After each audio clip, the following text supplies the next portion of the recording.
everybody, and welcome back to the channel. I just wanted to give you a quick update on some of the progress and a big concern I've had over the past week with my nitrogen cycle. Your nitrogen cycle is going to have to do with your ammonia, your nitrates, and your nitrites. You're going to have your ammonia, which is from your excess food and your waste.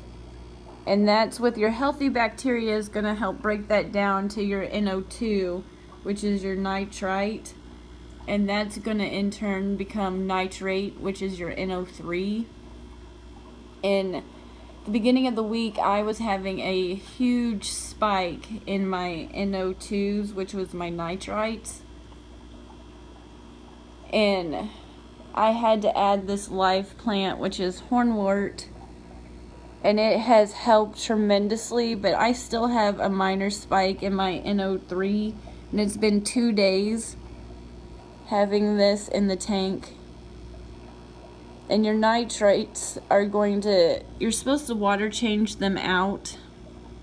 And before I introduced this hornwort to the tank, I was water changing 2 gallons out of the 5-gallon tanks, and it was helping.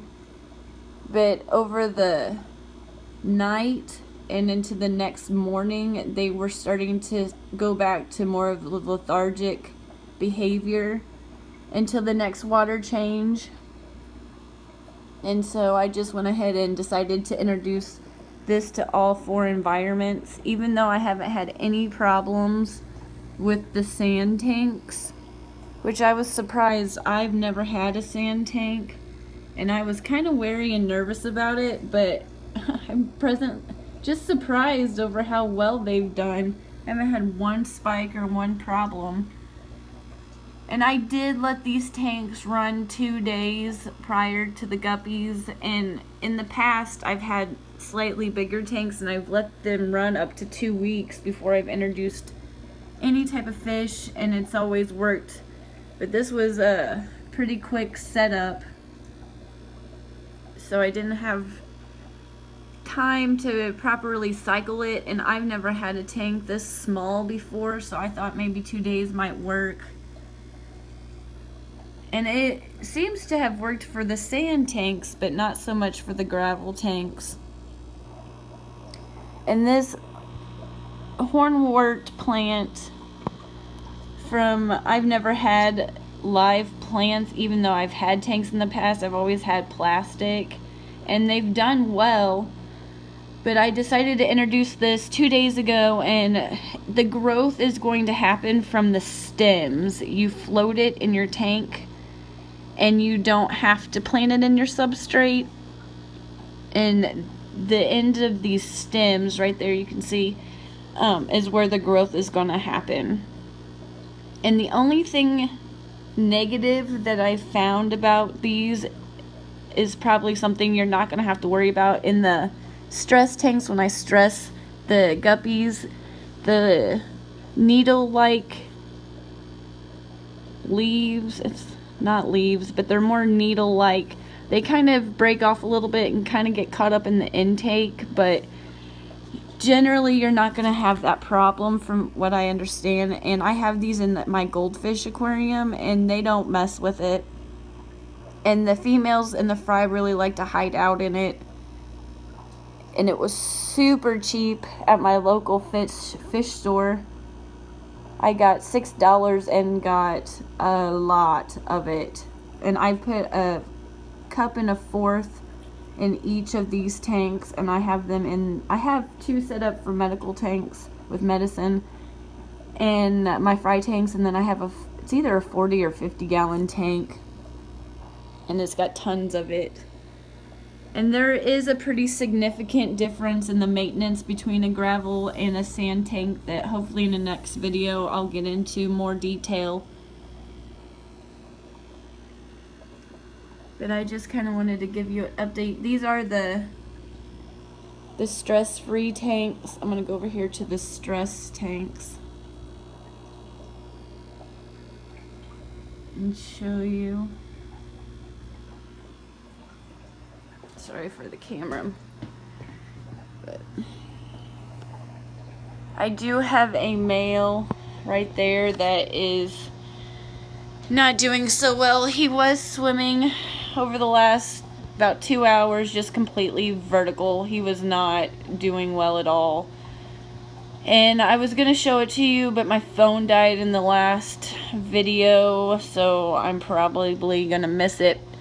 But in the past, when they kind of hide out on me, I can usually get them to kind of pep up a little bit with the water changes. But once they start hanging out at the bottom and resting on this gravel like this, I just don't know what to do for them. I don't know if it's just a losing battle. I kind of wanted to keep them in here and see if I could save them, but at this point, obviously, I think he's just gone. I just don't know what to do for him.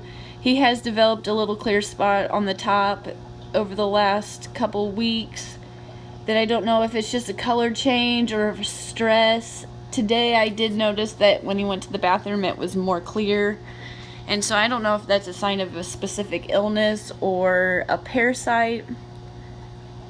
But I've had 2 females do this exact same behavior, and once they start resting on this rock like this, I just don't know what to do to save them again. Now I don't want to replace too many of my first generation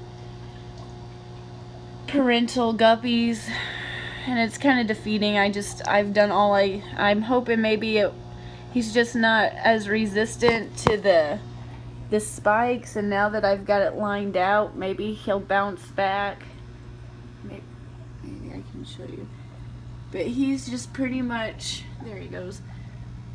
Maybe I can show you. But he's not doing it. It's, yeah. Oh. He's just more vertical. And that other male has been picking on him more and more here in the last probably hour. I've checked on him constantly. But again, my spikes are just in the gravel tanks. And these hornwort plants have helped tremendously. I've down to just 1 test strip, or I'll show you. It's just in the caution range for my nitrates instead of the super stress level.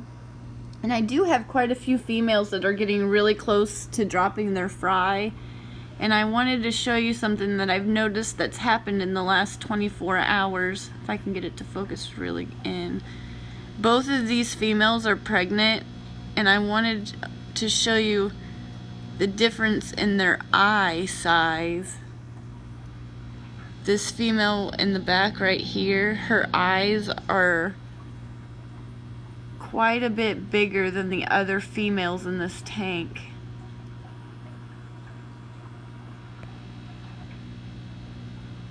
Go over here to the other. These are the stressed tanks again, and this is the sand bottom. And these guys are doing really well. I have noticed that I'm still looking into the specific strands of these guppies, but I kind of refer to them as these blue tuxedo males right here. They have slowly developed a black line along their fin, tail fin, and slowly developing on the top fin.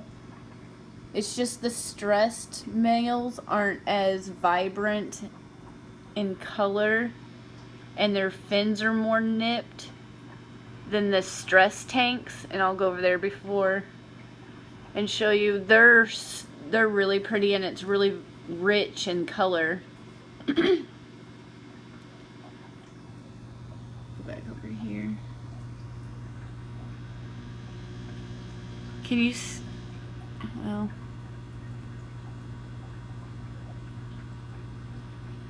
and keep it on here for just a second. Maybe you can see, but their eye size is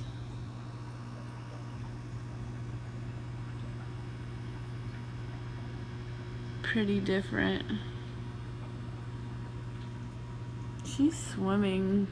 Maybe she's getting sick too, maybe. I don't know if she's swimming weird. I just noticed that. She is swimming. I don't know what to do about... Hopefully, maybe he does have something and he's infecting the other ones. I hope not, but I'm gonna go ahead and get this squared away and get him taken out of this tank. But I did want to show you, can you see how big her eyes are?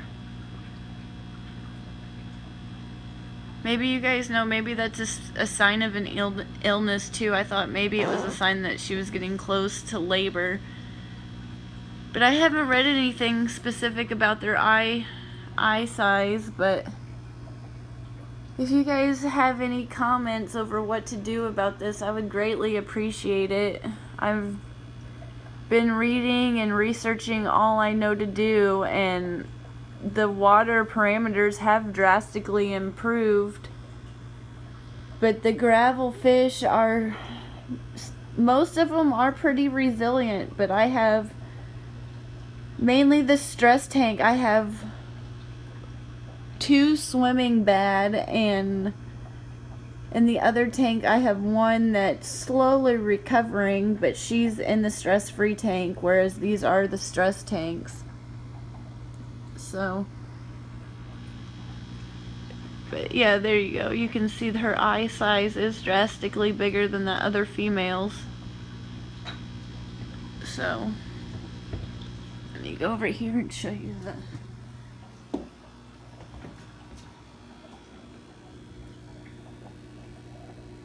Where is he? There he is. I wanted to show you his stripe and his fin.